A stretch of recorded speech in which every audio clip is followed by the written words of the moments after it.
to have those sites or those applications or whatever, they were up and live and ready with all of the features we committed to. Same at Intuit. You know, they turned TurboTax on January 1, shut it off January 15. We can't move that.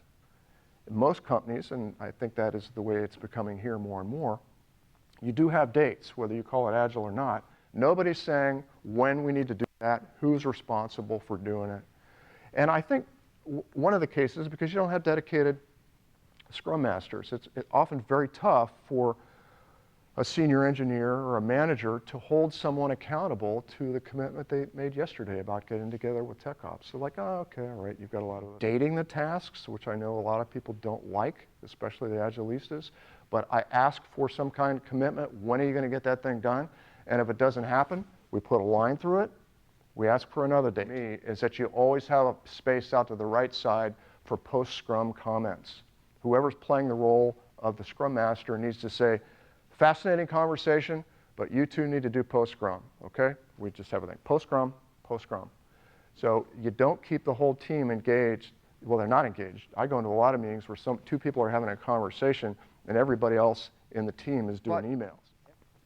The context switching that happens in here when people are not planning and not focused on the stories that they planned on the week before is intense. The velocity goes down by half when you're changing that often. So you're still getting a lot of stuff done, but you're not getting as much done as if you laid off. Now, the weird thing to me, and I said this the other day, is I've been doing this for ages, and you had to, you know, even 9, 10 years ago, you had to plan ahead 6 months and do requirements.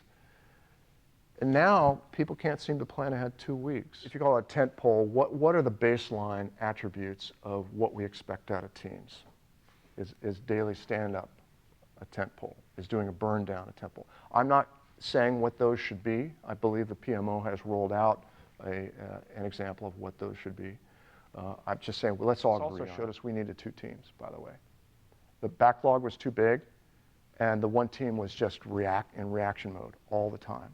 So we broke out a G2M2 team, and the lines started to come together. Now, my point in all of this is that if you're not watching your velocity, it's very tough to figure out what's going on in your team while increasing accountability and pride.